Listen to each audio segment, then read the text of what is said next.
I'd always pictured Willow Creek as the kind of place you'd see in a feel-good movie. Kids riding bikes, neighbors chatting over fences and barbecues, filling the air with the smell of grilled burgers. I'm Mia, a 32-year-old pottery teacher who pours her heart into making art and teaching kids to do the same. My little house is nothing fancy, but I've made it my own with handmade ceramic planters, a mosaic stepping stone, and my pride and joy, a wind spinner. It's a shimmering spiral of blues and silvers, catching the light like a tiny galaxy. My grandma gave it to me before she passed, and every time it spins, I feel her with me. But in Willow Creek, beauty like that doesn't stand a chance against Karen, the HOA's self-crowned queen. Karen's the kind of person who'd fine you for a single dandelion or a mailbox tilted a hair off center. Her house, a gray box with plastic roses and a lawn so perfect it looks fake, is her monument to control. From the moment I moved in 3 years ago, she had me pegged as trouble. My planters were too eclectic. My porch swing was unapproved, and my wind spinner. Apparently, it was disruptive to the neighborhood's aesthetic harmony. I'd smile, make small fixes to keep the peace, and go back to my life. I'm not here to stir the pot. I just want to teach my classes, tend my garden, and live quietly. But Karen thrives on power, and my spinner became her latest fixation.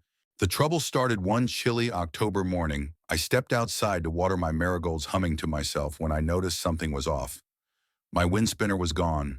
No stake, no spiral, no trace.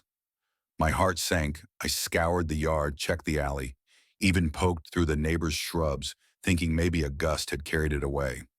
Nothing. That spinner wasn't just decor. It was Grandma's last gift, a piece of her I could still touch. Losing it felt like losing her all over again. I posted in the neighborhood group chat, hoping someone had seen it. Missing wind spinner, blue and silver, sentimental value. Anyone know anything? Most folks offer sympathy, but Karen's reply hit like a slap. Perhaps it was removed for violating HOA standards. Let's keep Willow Creek classy. My stomach churned. She wouldn't dare. Would she? I pulled on a jacket and marched to her house, pulse racing. Karen was in her front yard clipping her hedges with surgical precision. Her lips curled in that smug smirk she always wore. Karen, I said, forcing my voice steady. Did you take my wind spinner? It's personal property, and it means a lot to me. She didn't even look up, Mia. Dear, I enforced the rules. That gaudy thing was an eyesore. Maybe it's better off gone. Her tone was pure condescension, like she was scolding a child. That's theft. I snapped my hands, shaking. Give it back. She just shrugged her eyes, glinting with amusement. Prove it, sweetheart. Run along now. Then she turned back to her hedges, dismissing me like I was nothing. I stood there fuming, my cheeks burning. I wanted to scream, to rip those clippers from her hands, but I knew better. Arguing with Karen was like wrestling a pig in mud. You get filthy and she loves it. I stormed home, tears stinging my eyes, and tried to let it go. Maybe it was just a prank, I told myself. Maybe it'd turn up. But deep down, I knew Karen's fingerprints were all over this. She'd been gunning for me since day one, and that spinner was her trophy.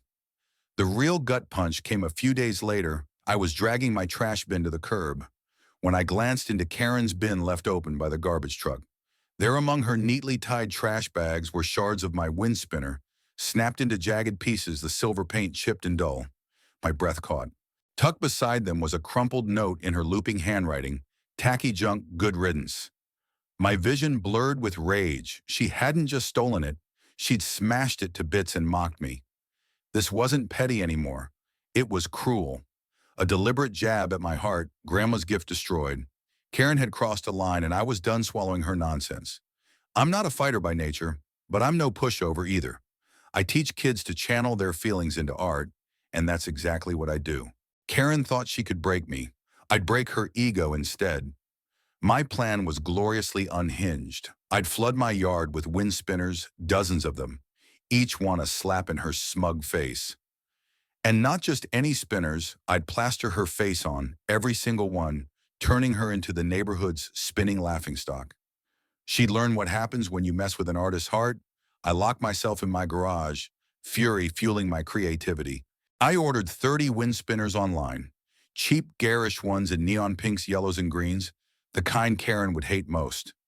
Then I called my friend Lila, who runs a print shop downtown. I had a photo of Karen from last year's HOA picnic, all prim in her visor, smirking like she owned the world. Lila turned it into a cartoonish graphic, exaggerating her eyes in that condescending grin, with bold text spinning with hoe pride. We printed 90 copies, laminated them for weatherproofing, and spent a night gluing them to the spinner's blades.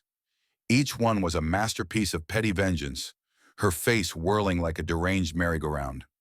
I also crafted a sign for my yard, Willow Creek Wind Art Festival, dedicated to our HOA hero Karen. It was absurd in your face and guaranteed to make her head explode. I wasn't dumb, though. I needed to play smart. I pored over the HOA bylaws, confirming that personal yard decorations were allowed within reason, and my spinners were squarely on my property. Karen's theft and vandalism, on the other hand, violated multiple rules, not to mention city laws. I saved photos of the broken spinner, her note, and a screenshot of her group chat jab. If she came for me, I'd have ammo. I also looped in a few neighbors who'd been stung by Karen's fines: a dog walker, fined for excessive barking, a dad cited for a basketball hoop. We hatched a plan to hype my art festival as a community jab, spreading the word through whispers and the group chat. By Friday, the post had 200 likes and comments like, "Can't wait to see Karen's face spin." The reveal was set for Saturday at dawn. I barely slept, too wired with anticipation.